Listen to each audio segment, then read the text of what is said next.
The United States is involved in a secret war with active combat operations that no one is really talking about and people should be talking about. Of course, a lot of attention is being spent, rightfully so, on the Trump regime's catastrophic war in Iran. But there's a secret war with active combat operations taking place in South America and in the Caribbean and in the surrounding areas as well. And it's not just in one country, it's in multiple countries. The Trump regime has attached itself to the hip to these brutal dictators, many of which Donald Trump is installing with connections to the Trump family and Trump businesses in these South American countries. The United States military is having a covert but fairly obvious, if you're there, presence. In some cases, the Trump regime brags about the military there under the auspices of going after terrorists and narco traffickers and whatever label the Trump regime wants to give. We know when Trump regime uses those labels here in the United States, right? It's often and almost always the case of the lie. And so the Trump regime partners with these brutal dictators, and they are engaged in combat operations against lots of people without any proof that these people are involved in things that are improper or bad. But it's the Trump regime's plan to go after narco traffickers. I mean, I want you to think about what's taken place in the past 48 hours, 72 hours, but we've been seeing this on a regular basis, and it just gets normalized. It shouldn't. So the Department of Defense's extrajudicial killing spree has returned yet again, over 223 known killings now. Camila Lourdes Galarza reports, as she writes, there's still no proof any of the victims were drug traffickers. If they were, the U.S. would probably give them a deal like they gave the Contras and like they gave other cartel leaders.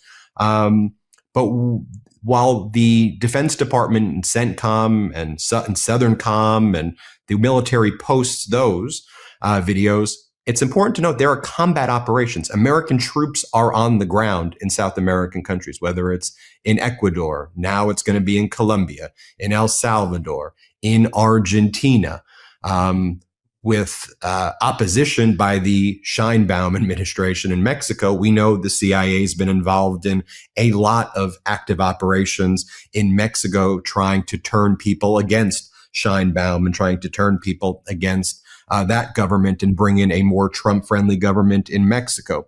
You'll recall the reporting by Camila Lourdes Galarza back in July about a prosecutor investigating U.S. boat strikes and torture allegations in Ecuador who was assassinated. And with her incredible reporting, and she reports on the ground in Ecuador while this incredibly dangerous stuff is going on, they uncovered NASA images and videos of the U.S. Coast Guards that corroborates the victims' testimonies.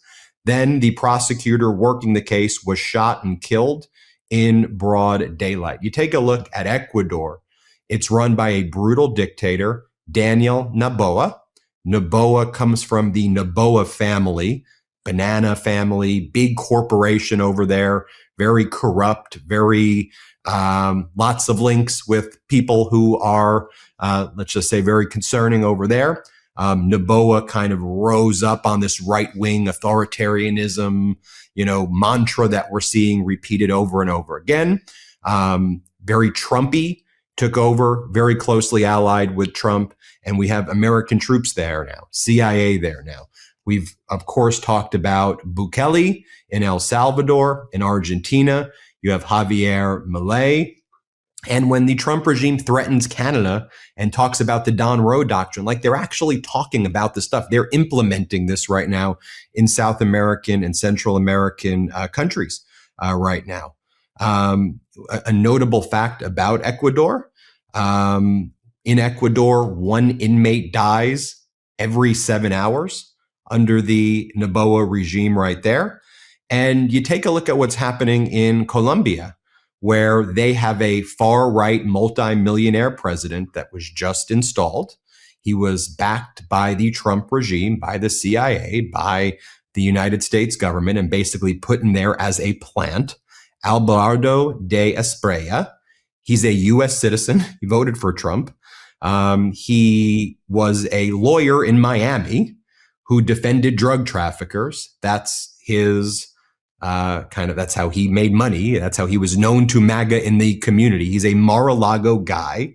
And what does he do right away? Authorizes, quote, joint anti-drug ops with the U.S. military.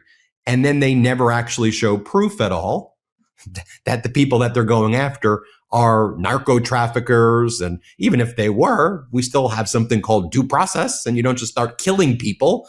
And the United States has been involved in these war crimes, joining with these brutal dictators all throughout South America. I'll show you a video right here of Colombian President De La Esprella. Here he is speaking so you can see what he says, where we're going after the terrorists. Here, play this clip.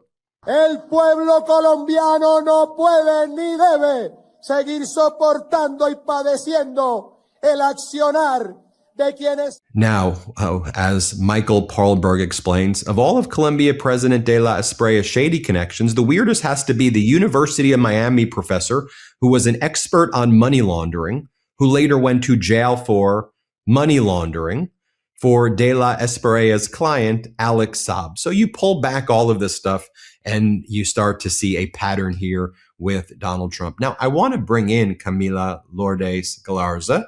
It's great to see you. She, of course, reports from Ecuador, and you broke the story about this killing of the prosecutor who was there and investigating some of these extrajudicial war crimes that the United States government has been involved in. And then also there was a story following up on your report about these AI drones and other CIA ops that are out there in Ecuador and in other countries throughout Central America and South America that are killing people and are targeting people and then covering it up. And it seems a lot of these people are like opponents also as part of a broader purge that are taking place by these dictatorships to consolidate their dictatorial control. So great to have you here, you know, for national security, for your security, for purposes. We're going to just leave it at the fact that you report from Ecuador. We'll just have that as a broad statement right there. But talk to us, tell us what we should be knowing about Ecuador, and then let's talk more broadly about your reporting on Don Roe doctrine that I think is not getting nearly enough attention out there. Yes. Well, first, thank you so much for having me. Yes, in Ecuador, we're living under a U.S.-backed military dictatorship. It's ruled by an American billionaire who was ushered in as our president a little bit over a year ago with former Blackwater mercenaries patrolling voting sites at gunpoint, telling voters that they should choose the law and order candidate, as in Daniel Noboa, this Ecuadorian American born in Miami to one of the richest men of the Panana conglomerates in Ecuador. And today he rules through 23 martial law decrees, which give the military the right to raid your homes and wiretap your communications without a warrant. It also gives total diplomatic immunity to all DoD personnel, military, private mercenaries, and even civilian staff, shielding them completely from both civil and criminal law. And we've seen under his short term, the unconstitutional rescheduling of elections, the suspension and dissolution of 4 major opposition parties, the crackdown on journalists, sending even center-right figures to jail over tweets accusing him of assassinating whistleblowers, sentencing them to 30 days just for some posts on social media. We've also seen the mass starvation of prisoners and the sexual torture of political prisoners, particularly political prisoners who resist U.S. intervention, including, most notably, our vice president, our former vice president, who was part of the administration that expelled U.S. military bases. He is now being starved in Encuentro, Ecuador's infamous prison. We also have Omar Campoverde, who was a grassroots community organizer who organized solidarity with Venezuela, and he is reported being sexually tortured by the military who guards that prison. And so we are seeing this is the backdrop to the increase of ground operations that we're seeing in Ecuador, particularly happening in Esmeraldas, in Manta, these primarily working class Black Ecuadorian regions that have already been subjected to so much racial violence and state neglect.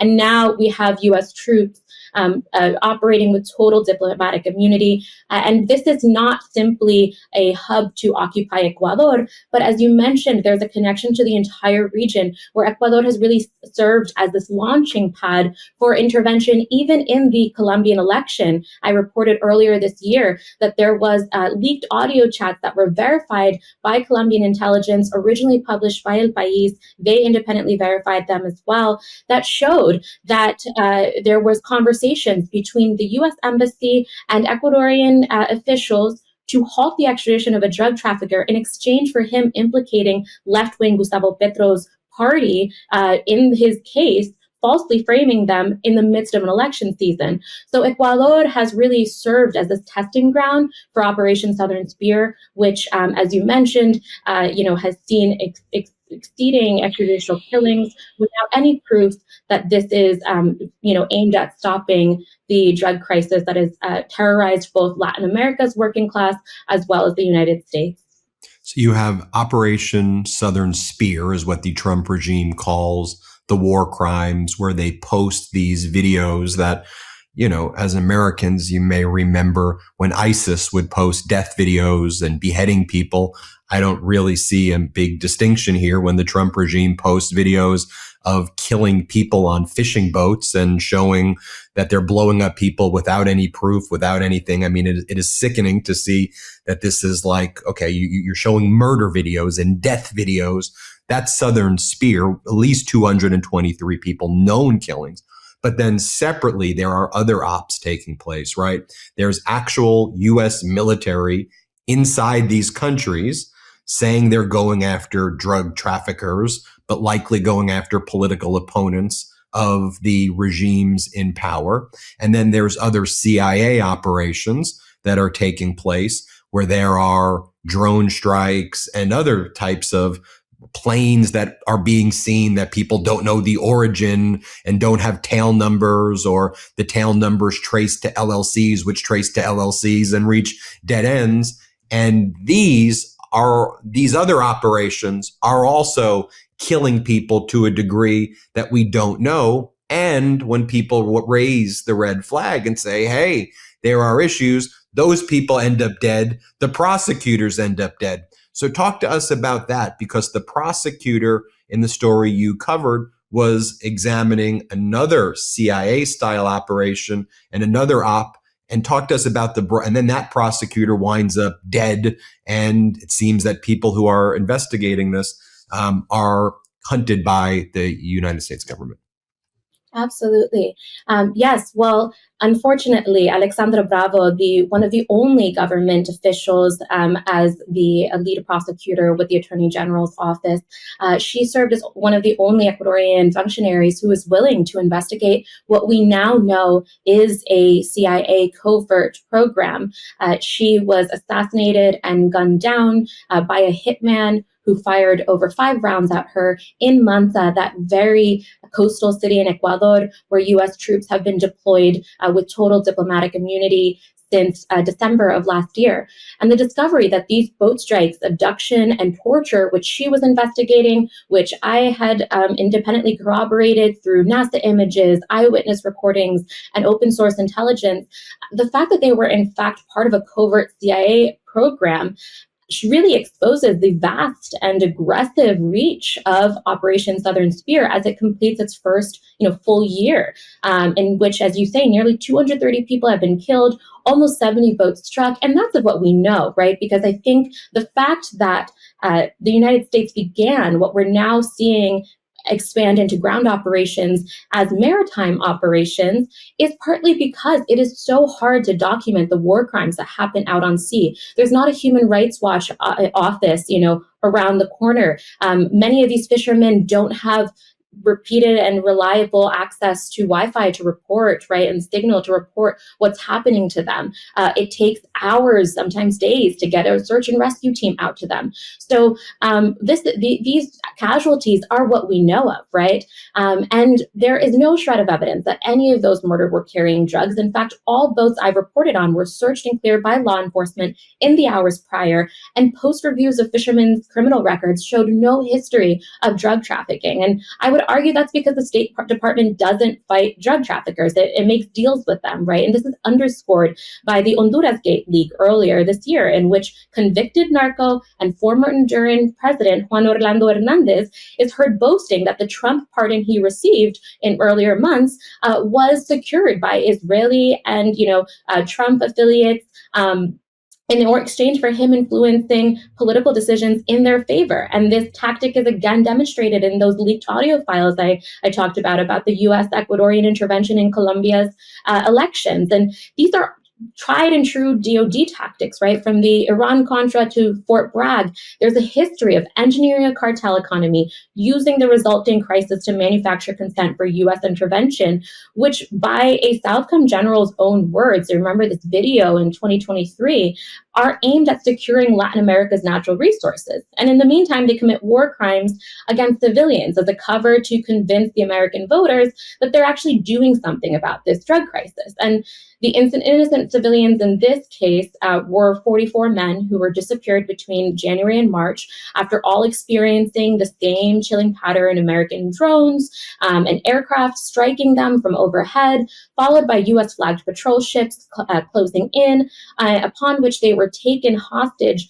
at gunpoint by U.S. forces and then starved and held hooded for up to 8 days as they transported them hundreds of miles from home to turn them over to El Salvador's Navy, who we know is also a U.S. proxy, right? So we were the first to find evidence of U.S. presence at the scene of the crime, specifically an American defense contractor's AI drone hovering following this explosion. We should note this drone belongs to Shield AI, which has sold weapons to the IDF throughout the genocide in Gaza. They also have an $800 million contract with the U.S. Navy and one with the U.S. Coast Guard. And among the two crews that eventually returned to Ecuador is a 21-year-old who's now confined to a wheelchair after his foot was blown apart in the attack. And another is a 28-year-old who has lost 70% of his vision. So the first boat to disappear actually remains missing, with both the United States and Ecuador refusing to comment on what happened to them. And as you say, the only government official who did bother to investigate was local Ecuadorian prosecutor Alexandra Bravo, who was then shot and killed with her police detail, coincidentally missing at the time of her assassination. And there's a history, I would just like to quickly point out, of Ecuador's Attorney General being intervened and politically captured by U.S. interest. Only about 2 years ago, DropSite reported that there was a coordination between U.S. Ambassador and Diana Salazar, our former Attorney General, to actually try to frame the assassination of a former presidential candidate and U.S. government informant on the left-wing Revolución Ciudadana party, that same party that expelled U.S. military bases when they were in power in earlier years. And so the right wing has really seized all of the power in Ecuador, and it has been through the tremendous help of the United States. You look at the headlines in the past 3 months, one of the biggest whistleblowers investigating the Ecuadorian president's family business was found murdered. Monica Silva Cunezesk died from a blow to the head and strangulation, a postmortem found, despite the government claim that she died by suicide. Another key witness in a case against 7 Ecuadorian soldiers accused of torturing and extrajudicially killing Brian Ledesma was found decapitated on the side of a road in the past month in a western Ecuadorian port city. And this is happening on a daily, this is happening. And this is what I think you're going to see in Colombia, especially now under the new regime there. It's what we've seen, I think, in El Salvador with Bukele. And, they follow a MAGA playbook in Ecuador, right? defund the hospitals, defund everything, make people beg for breadcrumbs, bring in your military. Now they bring in the U.S. The new one was Operation Northern Piranha is what they're calling it. And they come up with a name for it, which is just U.S. invasion. And I think an important thing to point out, and I want to hear from you, the MAGA connection, whether we're talking about the new dictator in Colombia, whether we're talking about the dictator in Ecuador, these are Miami people. This is a Mar-a-Lago crowd of people who lived in these are Americans, who have family in these, in the countries that they go back to. But these are Miami, Mar-a-Lago people who had very shady and corrupt dealings in Miami that people knew about and whispered about and talked about. And when Trump came back to power, and even when he was out of power, he and this right-wing international authoritarian was propping these people up. So talk about that MAGA connection, that Mar-a-Lago connection. Absolutely. Well, I think the latest revelation is the Fernando Cerrimero case. For any listeners who may not be up to speed, there is an Argentine political operative and business partner of a registered foreign agent for Israel who was even described by The Economist as MAGA's inside man in Latin America. And he has allegedly run bot farms to intervene in Latin American elections for U.S. right-wing interests. He was actually just caught and detained by police after allegedly planning an assassination on his mistress, who was allegedly pregnant at the time. She's in the hospital, and she's testifying to having expansive knowledge of his involvement in manipulating elections, in creating bot propaganda against left-wing governments, like the Sheinbaum administration in Mexico. He and his associates have actually publicly taken credit and celebrated the elections in Ecuador, which ushered in this very U.S.-backed military dictatorship we're now living through.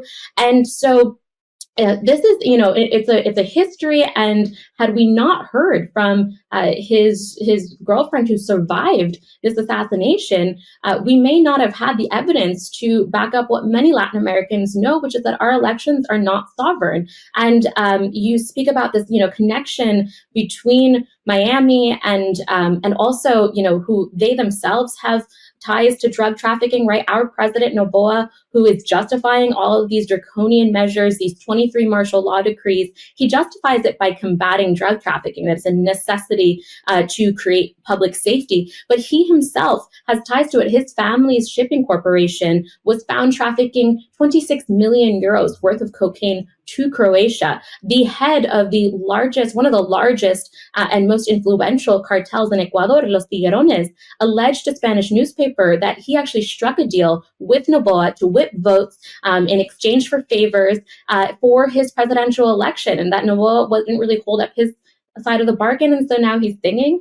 But we've also seen that some of the folks who hosted campaign parties for Noboa have been caught up by European authorities with ties to drug trafficking. So there is, yes, as you mentioned, this Miami connection, this drug trafficking connection, and it completely contradicts all of the propaganda that they've used, because in Ecuador, we are actually now, according to a study by the Quincy Institute, we are now the most violent country in the Western Hemisphere, with a per capita rate higher than Ukraine of violent deaths. And so none of these operations have been successful in combating it. And I don't think they want to. They want to prolong it until they can, squeeze every single natural resource out of us by militarizing every inch of Latin America, because they want the lithium, they want all of these rare earth materials. And they've said this on record. So we know that's really what this Miami club is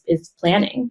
Bingo. And I think that's what people need to understand. What you're like, well, then why is this happening? I mean, because it's all about the money, and we see here in the United States where Donald Trump has his weapon of mass destruction and has you look in a million ways. What's he doing? 21,000 stock trades and making $4 billion for himself. And, look at what the Trump family's doing. Look at the deals they're cutting internationally. And when you keep a population either distracted or servile, or you pound on them and you keep them in a state of war and crisis and fear.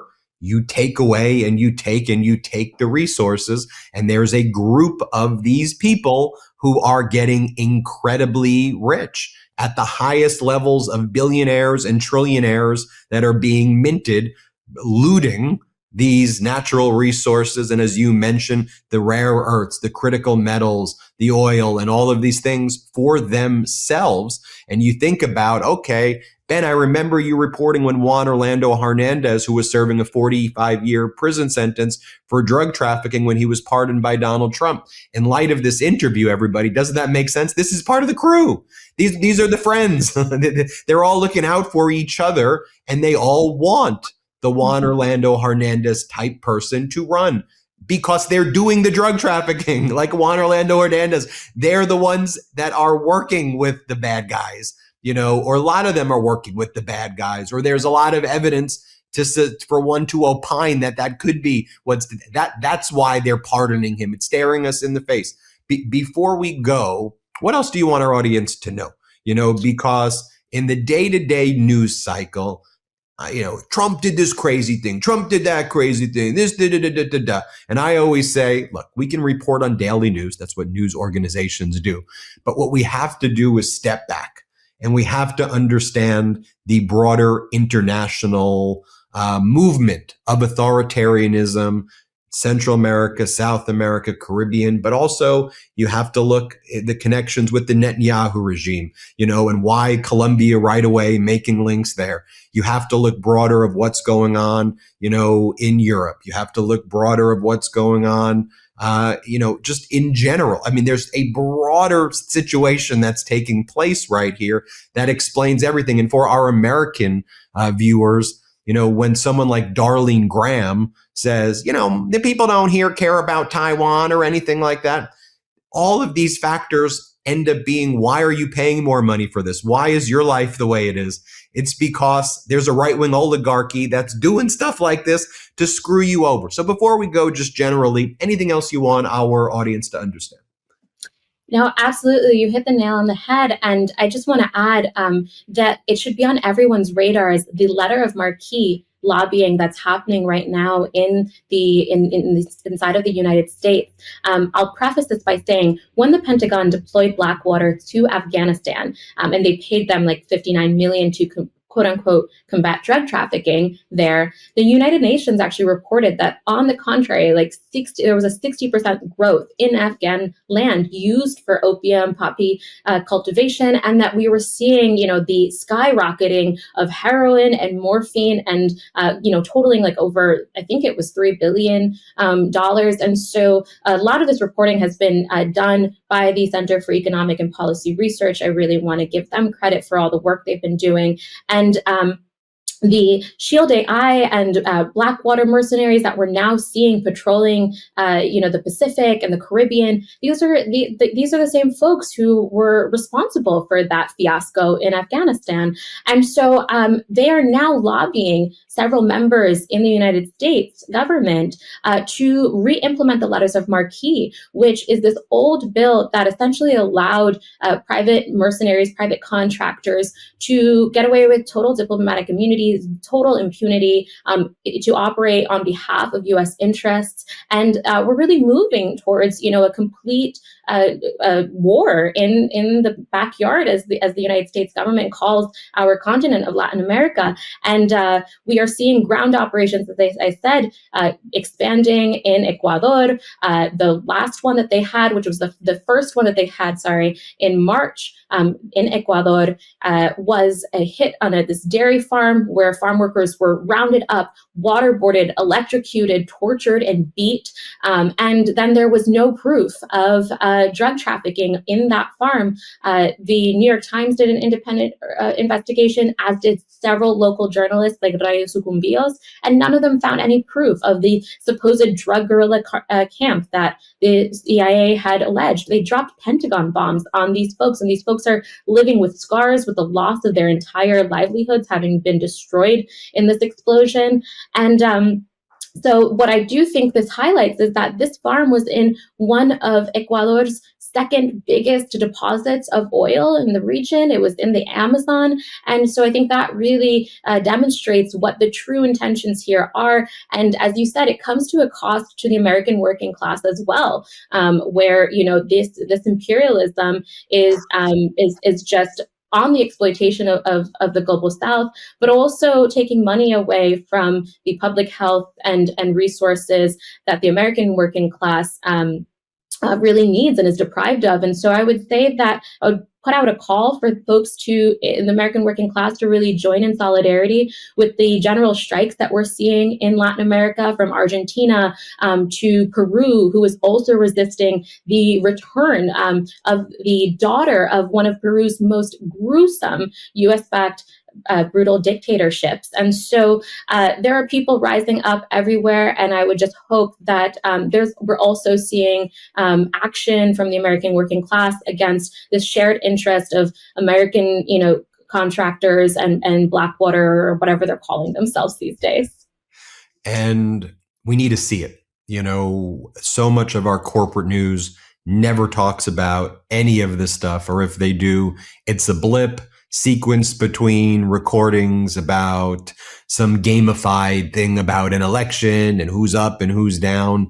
We got to see these things that are happening in the world every day for our American viewers, for our international viewers. And our international viewers know more than our American viewers, but our American viewers, we have a very smart audience here on the MeidasTouch Network, but this is impacting you. All of the stuff that we talked about here is impacting you. It's why the price of this is that. It's why the price of that is that. It's why you're struggling to afford a home. It's why you're struggling to get health. It's all of this is the reason. This is what's going on, and we need to see it. We need to understand it, and we need to build, as you say, solidarity to fight back against it and make generational change. We'd love to have you back on. It goes without saying, stay safe. Stay safe out there. And we're thinking about you as you report from a very dangerous place, as our audience knows right now after hearing this. Camila Lourdes Galarza, thanks for joining us. Thank you so much for having me. And everybody, check out her Substack as well. Just search her name, and we'll put a link in the description below as well. Thanks, everybody. Before you go, our book, WTF America, is available for pre-order now. It's the story of how we got here and how we fight our way back. To pre-order, scan the QR code or click the link in the description. Let's do this.